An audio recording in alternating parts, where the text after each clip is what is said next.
আমি আমার মনে যেরকম মারছে না, আমার মনে যেরকম গলায় ফাঁস দিয়ে মারছে ওইরকম আমার ফাঁস দিয়ে মরণ চাই ওর, ওইরকম মৃত্যু চাই। আমার মনে যেরকম ব্লেডে কাটছে, গলায় ফাঁস দিয়েছে, ঠিক সেরকম বিচার চাই আমি আপনাদের কাছে। ওইরকম ফাঁসি দিয়ে যেন ওর মারে, ওইরকম যেন ওর ব্লেড দিয়ে কাটে। আমার যে না আমার লোককে যে কষ্ট দিচ্ছে না, আমি নিজে ইচ্ছা একবার দেখতে চাই এরকম ফাঁস দিয়ে মরা। এইটুকু আপনাদের কাছে আমার বিচার চাইলো, যত আরো এরকম মৃত্যু দেয়।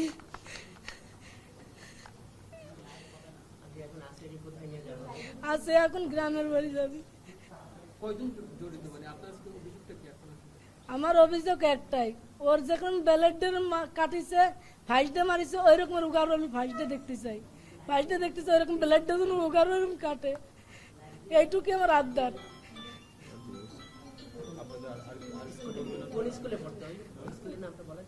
স্কুলের নাম জারিয়া সরকারি প্রাথমিক বিদ্যালয়।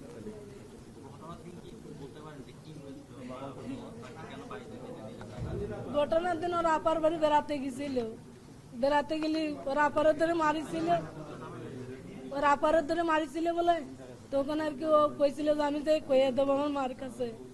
তখনই সেই রাত্রি ওই রকমের ঘটনা ঘটিছে। বড় মায়ের ইচ্ছে আমি তো মারি আলাদা করে ধুয়ে দিছিল।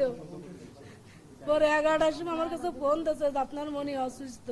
আমি যাই দেখি যে সদরে ভর্তি করছে মাগুরা দিয়ে, তুই উনি পলাইছে ওই মহিলা। জানাজা গ্রামের বাড়িতে হবে। ওর যেখানে জানাজা ওর বাড়ি ওইখানে আমরা জানাজা করার চিন্তা ভাবনা করতেছি। এখনো প্রশাসনিক কোনো চিন্তা ভাবনা আমাদের ডিসিশন জানাই না, জানাইলে অবশ্যই আপনাদের জানাবো। জেলাতে করতে চাওয়া হয়েছিল। এটা আসলে আপনি জানেন যে ওর পরিবার থেকে ওই মামা এই জিনিসটা বলছে আমাকে যে জেলাতে করতে চেয়েছিল কিন্তু জেলাতে করতে দেয় নাই, উপজেলাতে করতে চেয়েছিল প্রশাসন উপজেলাতে করতে দেয় নাই। তাহলে জানাজাটা ওর জানাজায় তো অনেক মানুষ হবে, এটা তো এক্সপেক্টেড যে অনেক মানুষ হবে। তো চাচ্ছিল যে একটু বড় জায়গায় জানাজাটা করতে, তো সেখানে কিছু জটিলতা তৈরি হয়েছে। সেটা আমি আপনাকে সঠিকভাবে এখনো ওই ইনফরমেশনটা পাইনি যে কি জটিলতা তৈরি হয়েছে বা কেন তৈরি হয়েছে। এটার জটিলতা তৈরি হয়েছে। ওর মামা যেটা চাচ্ছিলেন যে এটা বড় করে জানাজাটা হইতো আর কি, যে জেলাতে বা উপজেলাতে, কিন্তু যদি গ্রামে করতে হচ্ছে জানাজাটা আর কি। এখন এটা কেন, এটা আমি এখন সঠিকভাবে বলতে পারছি না। আন্টি যেটা বললেন ওদেরকে জন্য ফাঁসি দেওয়া হয়, যারাই আছে হত্যার সাথে জড়িত সবার ফাঁসি চাই আমরা। আমাদের আর কোনো বক্তব্য নেই। দ্রুততার সঙ্গে যত দ্রুত সম্ভব ওদেরকে ফাঁসি দিতে হবে। আর একটা এখানে আর কোনো কথা নেই, কথাই একটাই। আপনি শুনছেন যে আন্টিও সেম কথাটাই বললেন যে আন্টি এভাবেই দেখতে চায়। আন্টি দেখলেন যে আসিয়া হাসপাতালে আসার পর থেকে এই পর্যন্ত যে কি পরিমাণ, যেমন কালকে তার 4বার কার্ডিয়াক অ্যারেস্ট হয়েছে, 4 থেকে 5 বার। আজকে সকালে তার 3বার কার্ডিয়াক অ্যারেস্ট হয়েছে। তার এই কার্ডিয়াক অ্যারেস্টগুলো তো উনি তো ওখানে উপস্থিত ছিলেন। উনি ওনার মেয়ের কষ্টটা এখন একদম চোখের সামনে থেকে দেখছেন। উনি এটা মার পক্ষ থেকে এটা নেওয়া সম্ভব না। তার এটা সুস্থ একটা মেয়েকে সে তার বোনের বাসায় গেছে, সে আজকে সে লাশ হয়ে বাড়িতে ফেরত যাচ্ছে। তো এই যে একটা নিষ্ঠুরতম হত্যাকাণ্ড, নিষ্ঠুরতম ধর্ষণ, এটার সঙ্গে যারা জড়িত ছিল প্রত্যেকেরই শাস্তি হওয়া উচিত, এবং এই শাস্তি সর্বোচ্চ শাস্তি। যেমনি ভাবে আসিয়ার গলা আপনারা জেনে থাকবেন, আসিয়ার কোমায় চলে গেছিল। ও 2-3 দিন আগে ও কোমায় চলে গেছে।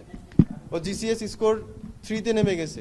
এটা সর্বনিম্ন যেটা ও যখন আসে প্রথম দিন ওকে 8 পেয়েছিলেন ডক্টররা। তারপরের দিন এটা 6-এ গেছে। তারপর থেকে এটা ফল করা শুরু করছে। লাস্ট হচ্ছে আপনার এটা 2 দিন আগে রাত্রে সে কোমায় চলে গেছে। ওর ব্রেন কাজ করছিল না। তারপর থেকে আস্তে আস্তে ইয়াগুলা, ওর সুগার লেভেল বেড়ে গেছে, ওর পটাশিয়াম কমে গেছে, তারপরে হচ্ছে যে ওর লবণ বেড়ে গেছে, নানান ধরনের জটিলতা তারপর থেকে শুরু হয়ে গেছে। তো শেষমেশ গতকাল রাত্রেই আন্টি বলতেছিল যে ওর আজকে সকালে বলতেছিল যে ও আর মনে হয় নেই, ওর তো আর বিট নিচ্ছে না।